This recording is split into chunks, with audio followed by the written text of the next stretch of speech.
Sahabat Baca Elsinta, apa kabar? Saya Yusyafianto Parionom. Kita bertemu lagi dalam acara Book Talk, bincang-bincang seputar perbukuan. Kali ini kita akan bicara seputar penerjemahan. Penerjemahan membuat kita atau memberi kita kesempatan untuk mengenal karya-karya besar dari seluruh dunia. Penerjemahan juga penting bagi orang-orang yang berminat pada penulisan untuk mendapatkan referensi bagaimana penulis-penulis dunia menggarap karya-karya mereka. Penerjemahan bukan hal yang asing di Indonesia. Sudah cukup lama kita mendapat berkenalan dengan karya-karya dunia lewat penerjemahan yang dilakukan oleh Pustaka Jaya dan penerbit-penerbit yang lain. Persoalannya, apa saja yang masih kurang di penerjemahan yang ada di Indonesia saat ini? Atau hal-hal apa lagi yang sebetulnya perlu kita perbincangkan? Bersama saya hari ini ada dua kawan baik saya. Yang pertama Bung Roni Agustinus. Apa kabar, Bung? Baik. Sehat ya? Sehat. Bung Roni Agustinus adalah pemilik margin kiri dan juga penerjemah yang sangat suka mengambil atau menerjemahkan karya-karya buku-buku dari Amerika Latin. Kemudian yang kedua adalah Bung Sabda Armandio Alif, novelis muda, tapi tambang 70-an ini. Dia novelis kamu dan juga sedang merintis jalan menjadi penerjemah. Nah, untuk segmen pertama ini saya akan mulai dari Bung Roni. Bung, ini kan kalau kita masuk ke toko buku, kita akan bertemu selain dengan karya lokal juga akan bertemu dengan banyak sekali karya terjemahan. Tapi tetap ada yang rasanya, saya sendiri merasa ada yang kurang dari buku-buku itu. Apa ini, Bung? Kalau mungkin bisa membantu saya memahami apa yang kurang ini apa, Bung? Kalau saya pribadi, yang kurang adalah buku klasik. Buku klasik, yaitu buku-buku yang jadi rujukan dalam semua pembicaraan sastra atau filsafat atau politik kita. Itu nyaris sangat minim. Misalnya ketika kita bicara atau memaki-maki kapitalisme, Adam Smith, apa rujukan kita? Kita belum pernah baca Wealth of Nation utuh dalam edisi Indonesianya. Itu yang nyaris tidak ada. Kedua adalah karya-karya yang disebut karya besar yang kontemporer, misalnya dari para pemenang Nobel. Berapa persen yang sudah ada terjemahan Indonesianya? Itu minim sekali. Buat saya yang kurang itu. Oke, terus apa yang bisa kerugiannya apa ketika selain tadi kita kekurangan referensi, tapi itu kan untuk orang-orang yang secara benar-benar punya ketertarikan lebih. Tapi untuk publik pembaca yang lebih luas, ketika karya yang lebih banyak hadir adalah karya-karya yang populer, tidak ada salahnya dengan karya-karya yang populer itu. Kita kekurangan apa, Bung? Kita kekurangan yang hilang dari percakapan literasi kita apa ini, Bung? Saya pikir kita kekurangan opsi dan alternatif. Dan itu harus ada. Di negara lain juga diketahui bahwa karya-karya seperti itu mungkin tidak terlalu laku atau apa, tapi mereka punya mekanisme untuk menunjang agar tetap ada terjemahannya melalui subsidi penerjemahan dan sebagainya, karena mereka merasa itu tetap perlu ada dalam kehidupan sosial dan budaya mereka. Kalau dari Dio sendiri, Dio kan bisa membaca karya dalam bahasa Inggris. Apakah penerjemahan itu, Anda sebagai penulis, apakah penerjemahan itu tetap terasa perlu? Penerjemahan itu perlu sebetulnya, dan kalau tadi ditanya kekurangan penerjemahan ke bahasa Indonesia adalah kadang-kadang kita menemukan terjemahan yang sangat buruk dan yang kita sendiri nggak ngerti apa maksudnya gitu. Misalnya contohnya apa nih, Bung? Karya buruk, penerjemahan yang buruk yang Anda temui apa? Ya ada, pokoknya beberapa lah. Dan ini pemilihan diksi mungkin dan padanan kata yang tidak sesuai, yang akhirnya jadi agak aneh ketika membacanya dalam teks Indonesia, dan kurasa minat baca terjemahan menurun karena mungkin itu ya salah satunya. Oke. Kalau Bung Roni punya pengalaman membaca terjemahan yang buruk? sedemikian buruk sehingga Ya, menduga-duga ini sebetulnya karya siapa? ada beberapa yang saya baca sendiri dan ada beberapa yang juga dengar pengalaman-pengalaman orang membaca yang lucu-lucu karena saking kacaunya terjemahan. Misalnya ada satu contoh yang bisa terjemah.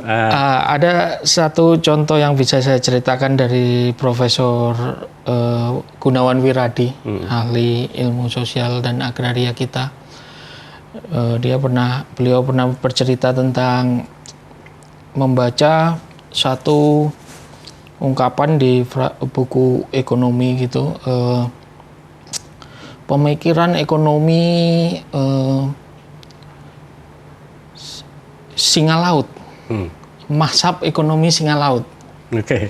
Nah, dia bingung sekali ini apa maksudnya dan dia tanya-tanya ke teman-temannya yang ahli-ahli ekonomi dan nggak ada satupun yang mengerti. Ternyata itu adalah salah terjemahan yang sangat fatal dari mazhab ekonomi Walrasian.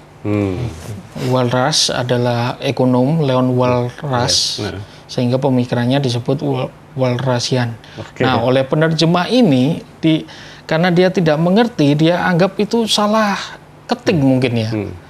Mungkin dia dalam pikirannya dia salah baca atau gimana menjadi walrus. Dan walrus akhirnya diterjemahkan menjadi singa laut. Menarik sekali. Gini, berarti kan terjemahan ke dalam bahasa Indonesia juga di samping menghadirkan memberi kita kesempatan untuk mengenal karya-karya bagus, tapi juga berpotensi menyesatkan malahan, Bung ya? Ya, ada potensi itu. Bagaimana yang seperti ini bisa dicegah? Kenapa bisa terjadi? Apakah ini karena orang menerjemahkan sebetulnya ya bukan profesional atau mereka tidak dihargai cukup layak atau bagaimana, Bung? Ya kalau soal penghargaan itu ya memang mungkin tidak cukup layak di sini. Tapi saya baca penerjemah di Amerika pun juga ngomel atas upah mereka. Jadi itu saya pikir universal ya. Tapi ya banyak hal yang tidak kita punya di sini. Misalnya jurnal khusus penerjemahan atau wartawan-wartawan atau peresensi buku yang bisa membaca karya dalam bahasa aslinya dan membandingkan. Oke. Kita tahan dulu, Bung. Ya. Sahabat baca, Elsinta, perbincangan mulai menarik, makin panas. Tapi kita break sebentar, nanti kita akan lanjutkan. Moga-moga yang panas ini bisa makin panas lagi. Terima kasih.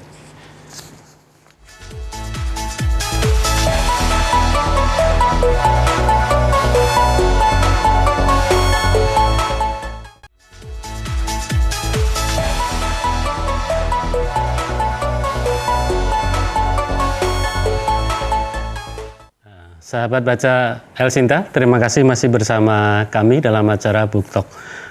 Tadi kita sudah bicara tentang pentingnya penerjemahan dan juga beberapa persoalan, tapi kita sebenarnya masih menyentuh permukaannya. Tapi sebelum kita masuk lagi ke tentang penerjemahan, saya mau memberi contoh beberapa penerjemahan yang sudah dilakukan oleh penerbit Banana dan margin kiri. Di sisi kiri, yang pegang tangan kiri saya, buku terjemahan dari karya Sherman Alexie, penulis Indian Amerika, judulnya Adu Jotos, Lone Ranger dan Tonto di Surga. Dan kemudian dari margin kiri ada Di Bawah Tiga Bendera dari Indonesianis Benedict Anderson.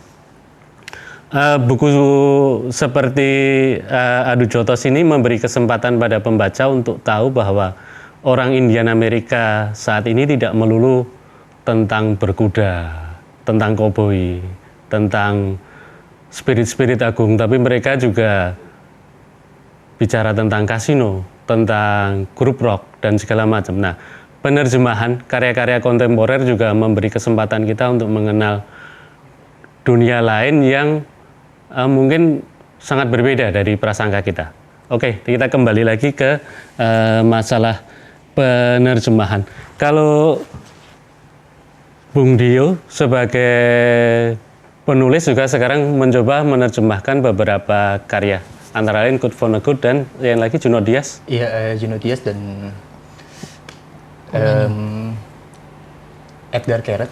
Edgar Keret, pengarang Israel, Israel ya? itu. Nah. Kenapa seorang penulis itu ada, atau mungkin Bung Dio lah, saya nggak bisa menggeneralisasi semua penulis, ada dorongan untuk mengalih bahasakan karya penulis lain? Apa yang sebenarnya ingin didapatkan dari Anda sendiri sebagai penulis ketika mengalih bahasakan itu apa? Sebenarnya awalnya aku ingin tahu ini, ingin merasakan bagaimana rasanya jadi Borges, bagaimana rasanya jadi Edgar Keret dan tinggal di Israel misalnya. Karena ketika membaca cerita mereka itu, asik sekali gitu. Lalu untuk bisa sampai ke sana, tentunya dengan menggali karyanya, dan salah satu cara menggali karyanya yang menurutku paling efektif adalah dengan menerjemahkan karya mereka. Seperti itu. Jadi merasakan sensasi-sensasi seperti itu gitu. Itu lebih ke pribadi sebetulnya. Kalau dari penulisan yang Anda pelajari apa? Kalau misalkan dari Kurt Vonnegut misalkan apa? Dengan menerjemahkan karya Vonnegut. Setelah saya berhasil menerjemahkannya dengan yang lumayan gitu. Terus saya baca ulang sendiri, dan kadang-kadang memang nggak dipublish juga, buat saya sendiri aja gitu. Saya belajar banyak dari cara penulisan mereka. Dan akhirnya saya bukan orang yang percaya originalitas dan segala macamnya gitu. Dan saya bisa meniru mereka yang baik-baik gitu. Dan akhirnya mudah-mudahan bisa berdampak positif terhadap penulisan saya, karya saya sendiri, seperti itu kira-kira. Oke, kalau Bung Roni tertarik dengan karya-karya pengarang Amerika Latin, kenapa Bung? Ya, ada alasan-alasan pribadinya, tapi saya merasa banyak yang harusnya bisa kita pelajari dari kawasan itu ya. Karena punya sejarah kolonialisme yang sama, sejarah kediktatoran, dan cara mereka mengatasi masa lalunya harusnya banyak yang bisa kita itu kan dari hal-hal di luar teks. Kalau dari teksnya sendiri yang bikin Bung Roni bilang ini bagus nih, gue harus bagi ke teman-teman membaca, itu apa?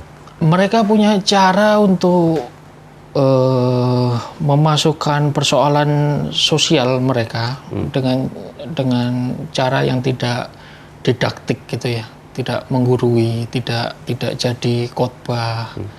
Bisa jadi karya fiksi yang sangat menarik gitu, sehingga efeknya ke pembaca menurut saya lebih efektif daripada yang bersifat begitu. Karena itu saya alami sendiri ketika membaca Garcia Marquez yang Indonesianya adalah Tumbangnya Seorang Diktator, diterbitkan oleh Yayasan Obor. Nah, itu pada zaman Orde Baru membaca itu sangat kena gitu menurut saya. Meskipun novel itu sama sekali tidak berteriak tentang penggulingan atau apa, tapi menyuarakan ciri-ciri kediktatoran dengan caranya yang sangat unik. Satu kalimat bisa satu halaman panjangnya. Anda iri nggak ketika membaca buku-buku karya-karya pengarang Amerika Latin dan bilang sialan ini? Iya, itu yang selalu saya rasakan, sehingga ada keinginan untuk membaginya juga. Kita harusnya bahan untuk ini sangat berlimpah di kita, tapi kenapa nggak jadi gitu? Kalau sekarang ini selain Bung Roni sendiri, ada nggak teman-teman yang secara khusus menaruh minat pada karya-karya Amerika Latin? Ada teman yang juga belajar bahasa Spanyol di Spanyol dan udah beberapa kali menerjemahkan. Saya kasih pekerjaan juga untuk menerjemahkan. Dia adalah Ratna Pramana, dulu di Kepustakaan Populer Gramedia, yang menerjemahkan komik Mafalda dalam beberapa seri. Saya pikir dia sangat berminat untuk itu. Kalau penerjemahan dari bahasa Inggris kan sudah lazim. Kalau penerjemahan dari bahasa-bahasa non-Inggris, apakah sebaiknya dilakukan dari bahasa aslinya, atau misalkan kita mau menerjemahkan Murakami cukup dari versi Inggris yang sudah dialihbahasakan oleh Joe Rubin, yang kata orang berhasil menangkap spiritnya atau gayanya, diksinya Murakami, atau kita harus benar-benar menerjemahkan dari Jepang? Pendapat Dio sendiri gimana hal kayak gitu? Kalau pendapatku sih nggak juga sih, nggak selalu. Tapi sebetulnya aku ingin misalnya baca Borges dalam bahasa aslinya atau bahasa Murakami dalam bahasa Jepangnya, ya aku juga mau gitu. Tapi karena ya keterbatasan bahasa itu dan ya kesulitan-kesulitan seperti itu gitu, jadi nggak penting lagi karena minat bacaku terhadap karya mereka lebih besar daripada itu gitu, daripada belajar bahasa dan segala macam. Oke. Sahabat baca Elsinta, kita break lagi. Kita akan sambung segmen berikutnya. Terima kasih.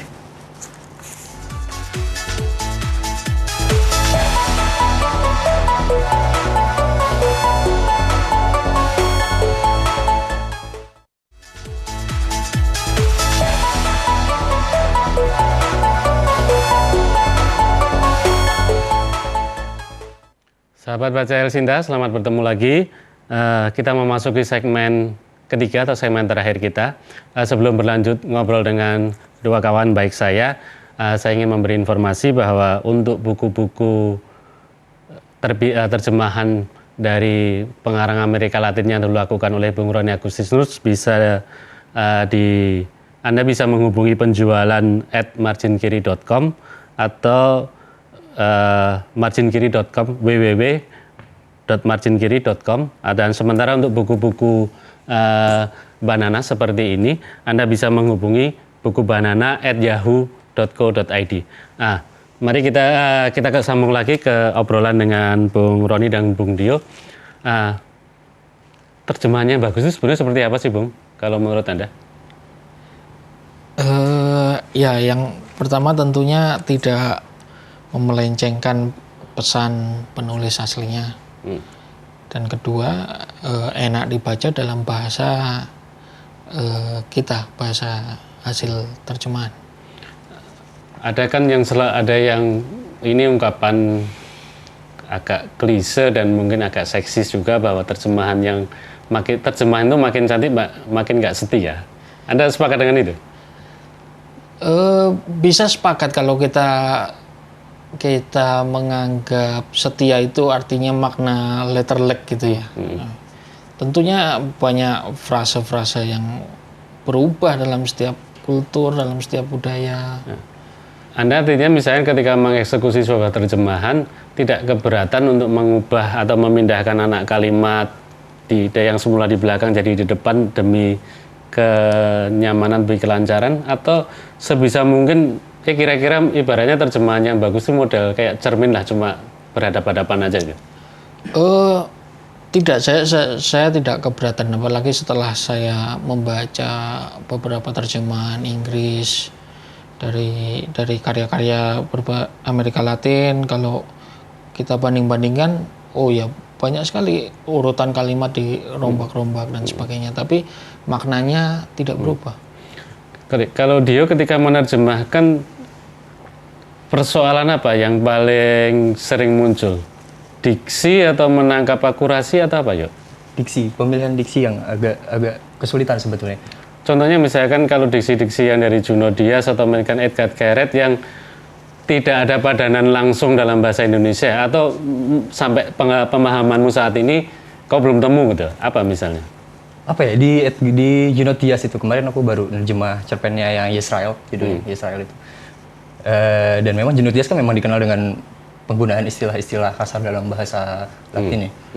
Nah, aku agak kurang karena ya ada beberapa kata yang berbeda tapi artinya sama dalam bahasa Indonesia. Tadinya aku pakai aku terjemahkan secara literal, misalnya ya vagina jadi vagina misalnya seperti itu. Tapi kira jadi banyak seperti itu, jadi sama. Padahal itu katanya beda gitu loh. Tapi memang kau tidak terlalu banyak tahu tentang kata itu. Dan itu akhirnya faktor umur jangan-jangan. Ya, dan itu akhirnya aku nggak terjemahin lagi. Oke. Seperti itu sih. Dan kesulitannya menjaga tone cerpennya agar tidak berubah dari yang aku baca sebetulnya. Oke. Kalau dari penerjemah Indonesia yang kau kagumi atau yang menjadi ya artinya karya-karyanya kau bisa jadikan rujukan untuk belajar, siapa aja, Dok? Siapa ya? Tapi aku suka itu sih, terjemahan Catcher in Dry dari Banana, itu aku suka karena ya rasanya mirip seperti baca Catcher in Dry versi Inggrisnya. Oke. Ini yang sebetulnya ini mungkin perlu satu pembahasan yang yang lebih panjang lagi, tapi saya tetap ingin menyinggung tentang ini kita ngomong penerjemahan dari bahasa asing ke bahasa Indonesia, belum dari bahasa Indonesia ke bahasa luar, atau katakanlah bahasa Inggris saja lah. Posisinya gimana nih Bung? Ini kan praktis yang diterjemah, upaya itu jelas sudah ada lah. Karya-karya Pramudia diterjemahkan, Yayasan Lontar juga menerjemahkan beberapa karya, dan kemudian untuk Frankfurt Book Fair ini juga ada penerjemahan beberapa karya pengarang Indonesia. Tapi secara umum bagaimana ini Bung? Ya secara umum tentunya masih kurang ya, tapi memang saya percaya bahwa minat terhadap karya Indonesia itu akan berjalan seiring dengan perhatian dunia juga terhadap Indonesia secara umum, dalam arti posisi kita secara global gitu. Dan saya pikir setahun 2 tahun terakhir dalam rangka Frankfurt dan maupun sesudahnya nanti kita harus menggencarkan terjemahan itu ke luar, karena ya agar kita dikenal dan terbukti beberapa karya dan cukup memukau pemirsa global ya. Seperti Eka Kurniawan. Tapi itu bukan maksudnya sangat sedikit. Apa ini perlu, kalau misalnya kita bandingkan kayak Korea Selatan ya. Korea Selatan secara khusus kan ada dana yang diberikan oleh pemerintahnya, dia membangun semacam rumah-rumah kebudayaan Korea di beberapa negara dan support memberi dana pada penerjemah yang andal dan profesional. Ibaratnya total football lah untuk memperkenalkan Korea, jadi K-popnya termasuk karya sastranya. Mungkin nggak sih Bung ini Bung di sini? Ya mungkin, tapi kan itu bergantung dari kemauan politik dan imajinasi politik juga. Maksudnya imajinasi politik bisa ya? Maksudnya kan ketika seseorang datang ke kedutaan besar Indonesia di luar ingin tanya apa sih sastra Indonesia kontemporer, apakah mereka bisa menyediakannya, apakah itu termasuk dalam diplomasi kebudayaan kita, Anggaplah Anda optimis nih Bung, kira-kira berapa tahun lagi orang-orang kedutaan besar kita di negara-negara itu bisa menjawab dengan fasih dan lancar jadi juru bicara terdepan untuk dunia literasi kita, itu kapan ini? Saya tidak bisa menjawabnya. Nah, karena orang kan selalu bilang bahwa orang yang menulis dalam bahasa Inggris itu seperti kayak lahir untuk diterjemahkan karyanya. Untuk teman-teman yang muda seperti Dio, ada keinginan nggak untuk menulis langsung dalam bahasa Inggris? Enggak. Kenapa, Yo? Karena bahasa Indonesia aja aku masih ngerasa banyak yang kurang juga sih sebetulnya, dan apa ya, aku nggak menganggap penting apakah karya seseorang akan diterjemahkan ke bahasa Inggris atau ke bahasa apalah, tapi aku lebih ini akan berhubungan dengan penerjemahan bahasa asing ke Indonesia, karena semakin banyak referensi bahasa bacaan-bacaan luar yang kita terima, otomatis kita punya banyak referensi yang juga ya luas juga, dan akhirnya akan memicu karya-karya kita juga mungkin akan seperti itu. Mungkin bukan saya, mungkin nanti 20 atau 30 tahun lagi, aku tidak. Oke. Sahabat baca Elsinta, pembicaraan kita semakin menarik, tapi apa boleh